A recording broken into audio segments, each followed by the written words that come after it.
Knowing your stuff as a tradesman, not particularly just an electrician, but any tradesman. We've all seen that age-old meme where that guy comes along with a hammer and hits that boat in a certain position for 10 grand. And it makes you question, how is he able to charge that much just for tapping that engine in one specific place? Well, it's not always just being qualified for the job. It's about knowing your stuff too, about the experience you've got in that chosen profession. And in this podcast, I'm going to go into some examples where knowing your stuff as an electrician, well, it can be priceless. Toolbox Talks for Electricians, helping electricians reduce stress, gain back time, and earn more money. Welcome back once again for Toolbox Talks for Electricians podcast. I'm your host, Ben Poulter, and today in this podcast, I want to talk about the knowledge and experience that you have as an electrician, that you've more likely gained over the years of working as an electrician. For example, have you been to a customer's house before where maybe you've been working away, you pulled that light down, and there's just a shed load of wires hanging out? The customer obviously standing over your shoulder, you watching you, and they say, how do you know where all them wires go? Well, to me, it's simple, but to anyone else, they wouldn't have a clue. We all know that there's a loop in, loop out with the live and the neutral, and then there's one wire that's a switch wire. Because a lot of people, you see, they've tried to take the light down, they've put all the reds together, or all the browns together, even these days, and all the blues together, and then they find out it doesn't work, keeps tripping the fuse, and they wonder why. Well, that's the switch wire. We know that. We do that all the time. It's something that we've trained to do, this experience that we've got. But a lot of people look at it and think, I wouldn't even attempt it. I wouldn't have a clue. And I think as electricians, we maybe take these skills for granted, like how we easily just go and change a light and it works straight away because we know what wires go where and why it doesn't trip the fuse. We don't have to get up and down that ladder 5 or 6 times to make sure that the wires are all in the right position, because maybe we've tested it and we know exactly which switch wires are which, where the earth goes, and why there's a bit of sleeving on that one blue cable. We know these things because we do them all the time. And if I'm honest, though, it's not always about just knowing what you're doing, because any DIY Dave can go out there and Google a wiring diagram to say, yep, and figure it out if they've got the time on their hands, and they can be bothered to maybe make a couple of mistakes to find out that there's actually a switch wire up there. And that's why maybe that their lights, where they've put all their reds together, all their browns together, or whatever, all their cables have just bunched together, they can find out why they're not working. It's also having the knowledge as an electrician to find out why things are wired the way they are. Like maybe why a lighting cable is 1.5 or 1 mil cable, why that cable is so small, or why that cable is so thick. There's a reason why things are wired like that. Like, for example, a 4 kilowatt cooker. There's obviously a reason why you wire it in a certain size cable for it to carry the load. Yep, I get it. Any sort of cable will make that cooker work. It'll make the timer come on, and they'll think, yep, that cooker works. It's fantastic. But what about when it's under load? If it's got an electric hob on top, that's going to need a decent amount of juice, a decent sized cable to be able to feed that oven. And I've seen it before where someone's wired it maybe in 1 mil flex straight out the outlet from behind the cooker. Well, that's going to melt over time and cause a fire. Electricians don't do that. Electricians put the right size cable in for the right size appliance. DIYs, Dave, do it wrong, and that's where the fires happen. Electricians, they wire things to not catch fire. They wire things to work properly. And this is why so many scenarios when you go into maybe premises where someone's spurred off a spur, off a spur, off a spur, off a spur. They maybe got 10 spurs and they think, well, I've used the same size cable as what it's wired in, but you don't understand that it's wrong and it can catch fire. And they wonder, they'll only call you up when it's not working. They'll call you up when there's a fault, and when it's stopped working, maybe when it's caught fire, maybe when it's melted. They won't understand the reason of why it happened. And that's what electricians are here for. I think one of my favorites is when maybe a homeowner has changed a light, not just any light, because maybe they could get away with changing one in the kitchen or in a bedroom, but it's the landing lights where it's two-way switched where they come up with a problem. They call you up. They say, yeah, it worked yesterday, fine. But you didn't tell me that you tried to change it yourself. They've messed up the switch wire and the two-way switching. It just doesn't work anymore. It either blows a fuse or it doesn't go off or doesn't go on. It doesn't switch properly. And they don't understand why. But then that's why you get a call to come around and fix it.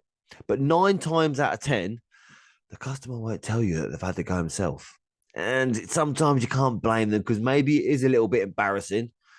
But if you're a customer listening to this, please just admit what you've done or how you've attempted it because it makes the electrician's life 10 times easier if you can explain to them, saying, yeah, I tried to give it a go. Okay, you've messed it up. Fine, but let's get it fixed. I have been called to a property before where I went in there and they said, yes, it's a living room light. It doesn't work. Not a problem. Let's have a little look. First put a call, I'll take the light down and test to see if there actually is a live or a neutral up there. Because maybe a neutral's broken, maybe a live's broken. Something's gone wrong along the line somewhere. Tested it, there was nothing there. And then after I took the screws out and maybe give it a little bit of a pull, the cables come straight out the ceiling. They'd never been connected. They'd never been terminated. The actual cable to the light, it just looked like someone had come along, stuck a hole in the ceiling and stuck a light up. And then thought, right, now we'll call an electrician to see why it's not working. I'm an electrician, mate. I wire things. I'm not a magician. It doesn't work like that. If it worked before, then yeah, it'd make it easier to fix. But that customer didn't want to admit that that light never worked. And with customers like that, there was nothing I could do apart from pack up my kit and leave him with no light working still. Because if you're not going to tell me the truth and actually explain to me why that light didn't work or doesn't work, then there's not much I can do to help you out by saying, like, I need to lift the floorboards up above to maybe wire it because I also got a wire down to the switch that will cause some disruption. It was a bit of a hard task. So, yeah, I left that job and said, yeah, I'll have to leave this one here, mate, I'm afraid. But this is where being a chat box can be a massive advantage as an electrician or a tradesman. Because, firstly, when you get to a problem and you have a little conversation with the customer to say, right, what's happened? Is anything new happened? Maybe a picture's been put up, or maybe it's been raining the night before and you've had a flood in a certain area. You can always narrow it down a lot easier. It makes it easier to find the fault if you know what circumstances it's in, what's happened in that area. A lot of the time, maybe they're having some work done. Yeah, we ripped the bedroom apart, we ripped the wallpaper off. Well, did you rip the switch off as well? Yeah. Well, you probably pulled a wire out. That's more than likely what happens. It makes it easier to you to find the fault if you have a little conversation with the customer to start with. And I think the electrical safety in the UK it is quite high. We've got RCDs to protect every circuit, and that's why a lot of the time people don't get a shock when things go off these days. They just don't work, and the RCD doesn't come back on, which is a good thing. And then now, obviously, we're leading up to AFDDs being installed as well. And with the introduction with AFDDs in domestic premises, I'm not sure whether this is going to be a fantastic idea. I'm on the fence about this one. You let me know what you think. But the longer anyone works as an electrician, the more knowledge they gain over time. And central heating systems, S plan, Y plans, was a massive learning curve for me. I never used to install any heating systems much when I was working on industrial or commercial. So when I started venturing into domestic, yeah, it become a bit of a problem. Whenever I had a chance to install maybe a central heating system from new or maybe fault find, I had to print a diagram out. I had to find out what exactly was going on so I could chase the wires out and find out which would work and sort of look actually at a wiring diagram to find out what how it's wired. I didn't have a lot of knowledge on it at all. But the more you do it, the better you get. Knowing that the time clock needs to signal the room stat, for the room stat needs to signal the three port valve, and the three port valve needs to signal the boiler to fire. Yeah, it seems complicated at first, but when you get it all working perfectly, then you know that you've cracked it. And now, when someone phones me up with a heating problem, I don't dread it thinking, right, I'm going to be there all day. It's just process of elimination. It can only be one of them components that's not working for making the heating not work. And so if you just keep a schedule of how you're going to do it, where the signal comes from, what's it signaling, how it's working with the three port valve working and things like that. It's just a lot more simple once you know how things work. But as you may well know, it's common for someone to think, yeah, I'm going to give this a go myself, especially if they assume it's going to save them some money or some time in the long run. But thinking this way can be a big mistake in many cases because there's a reason that there's so many different types of cable for even domestic premises, industrial premises, SWA, FP. Like there's so many different cables, and no, Screwfix does not do them all. Because if you've been working as an electrician at least for a few years, you must have been a time where you've went to a job, more than likely an extension or a conservatory that someone's done, and God knows who's wired that conservatory because they've just thrown cables in here and there, thinking, right, I can't be asked to wait for an electrician. I'm going to do the plastering myself, so I'll do the electrics myself as well. So they've just thrown cables in everywhere. It's a bit like a spider's web. And either they didn't want to wait for the electrician to come and do the work properly, or they more than likely had a quote and thought, scrap that, I'm going to do it myself, save myself a lot of money. But whoever did the first fix, who wired it, which in my eyes is the hard part, didn't want to come back and do the second fix. Now, second fix, that's got to be the easy part, the simple bit. I enjoy doing the second fix, it's making it look good, making everything work. But yeah, they call you up to do the second fix, thinking putting a couple of sockets on is going to be cheap. And yeah, putting a couple of sockets on would be cheap if the wiring was right. If you could test it and it'll work. If you could test it and it'll be perfect, you get the certain readings. If it was wired in the correct cable, if it was protected by the right size fuse, if it was wired in the right angles going down the wall, not across the wall. Yeah, sometimes there's a lot of things that maybe DIY Dave does not do. Personally, I wouldn't touch a job like that with things that happen. I try to give them the best advice I can and walk away. I advise you do the same because they'll expect you to put your name against it. Obviously, your insurance and you're going to part P that property. Well, you'll be covering that property for so many years. So you'll get called up when things go wrong. You don't know what someone's done. You don't know if that cable wasn't long enough when they pulled it in. So did they stick a JB in the middle of the wall or the middle of the ceiling? You don't actually know what's happened there. So I'd walk away from it or give them a price to basically rewire it from scratch to do it properly. To be confident that you can give them a part piece certificate, to confident that you've actually done the work, not someone else where you've come along and you get paid maybe a day's wage just a second fixed. It doesn't work like that. It's not worth it. Knowing what you're doing as an electrician can be a huge benefit at times when you're running your own business, especially, along with knowing how to use the test kit that you've got. The socket testers, they can be a miracle worker sometimes when you can firstly get to a house and say, yep, I've got a fault on my sockets. You can plug that socket in and it'll give you a bit of an idea of what goes wrong. If you've got a loose neutral, a live and neutral the wrong way around, you might have an earth and neutral the wrong way around and it keeps on tripping the RCD.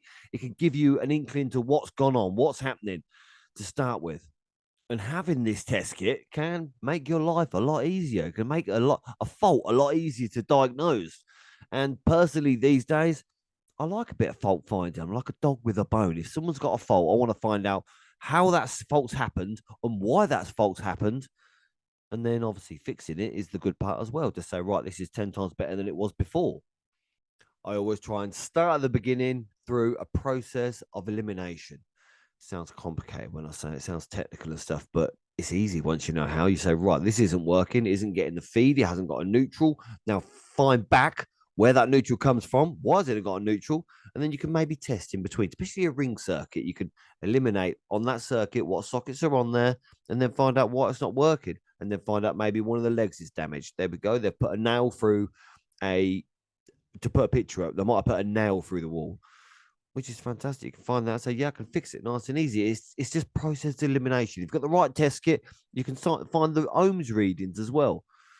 It's just a bit of an enjoyable, and you get a bit more satisfaction out of it once you do find a fault sometimes.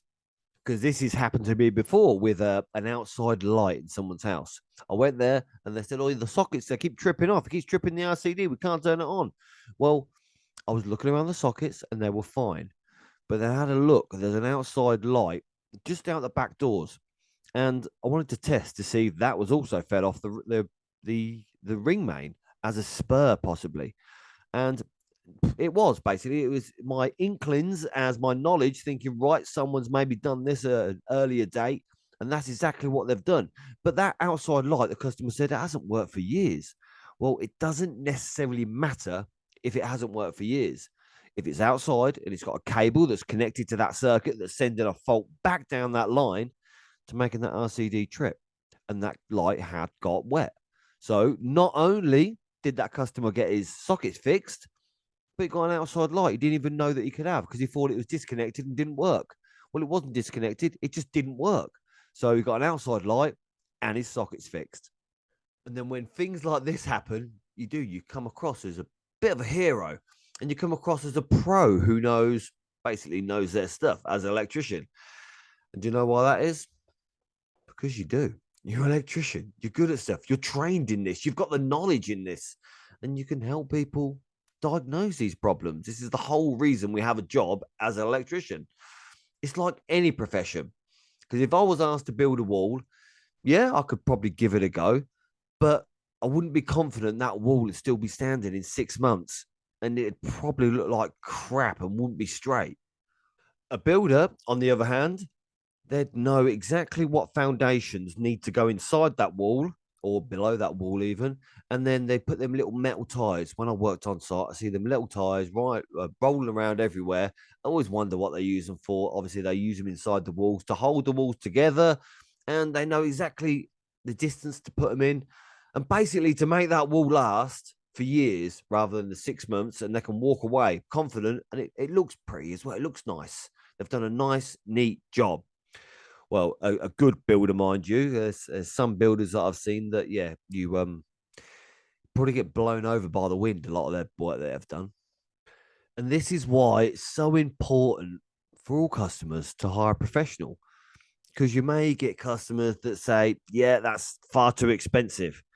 Well, like, okay, cool, then fine. I won't do it. I don't need to do it. The reason it's expensive is because the way that I do it, the materials that I use, and I do a job to make it last. Like I always say to customers, I do the work in your house exactly how I do it in my own. Because I don't want someone to install maybe a socket or a light that will work for maybe 6 months, and then I've got to get someone else to come around and fix it because maybe it's gone faulty or loose. I want it to work forever. Well, that's obviously the wiring, mind you, because you can't always guarantee all these fixtures and fittings. Sometimes you do get a faulty one. These things happen, but you want that wiring to be able to trip the fuse if that light fitting or that component, whatever you put in, does go faulty. Maybe an oven sometimes, someone might connect a cheap oven or a second-hand oven and it trips a fuse. Well, as long as it trips a fuse, I'm happy with that because it means the wiring's good. It's the knowledge of what size wires to use, the IP rated fixtures and fittings to be suitable for the environment that you're putting them in to be installed in, maybe the bathroom or outside. Some people like to put like kitchen lights in the walls outside. I don't know why. And then wonder why it rains and they don't work. Well, that's because you've got kitchen light on the outside, mate. It's not IP rated. What's IP rated? Well, there you go. That's another conversation. It's waterproof. So a lot of people don't understand that. Like DIY days, maybe just get any old light and then wonder why it doesn't work. But these are the sort of things that electricians know off the top of their head. Because if you're an electrician, think about it. Could your best mate, who's a plumber, go to a consumer unit and walk away knowing that all them cables are the right sizes and all them cables are fitted correctly? I bet if you showed a picture of a fuse board to anyone other than an electrician, they wouldn't have a clue. They wouldn't have a clue what they're looking at or where the cables go. And I've done it before where friends have seen it and they've said, "Yeah, how the hell you got a clue where all them cables go?" That's because I'm trained in that. I've got the knowledge in that. I've done it over the years. You just get better and better over time. And one of the things that a lot of people don't see is the testing and the results you get and why you get them. Because not a lot of people understand a lot about testing and why we test as electricians. So I'll talk about this in another podcast. Why do electricians test everything as a skilled tradesman? And of course, there's a reason for the tests that we do all the time. So check out this podcast. I'll leave a link to that podcast in the description below so you can easily find it. And remember, knowledge is your superpower as an electrician. So until next time, I'll see you again. So if you enjoy the topics we talk about on the Toolbox Talks for Electricians podcast, hop over and join the Facebook group and carry on the conversation in there. So I can't wait to see you on the inside. See you soon.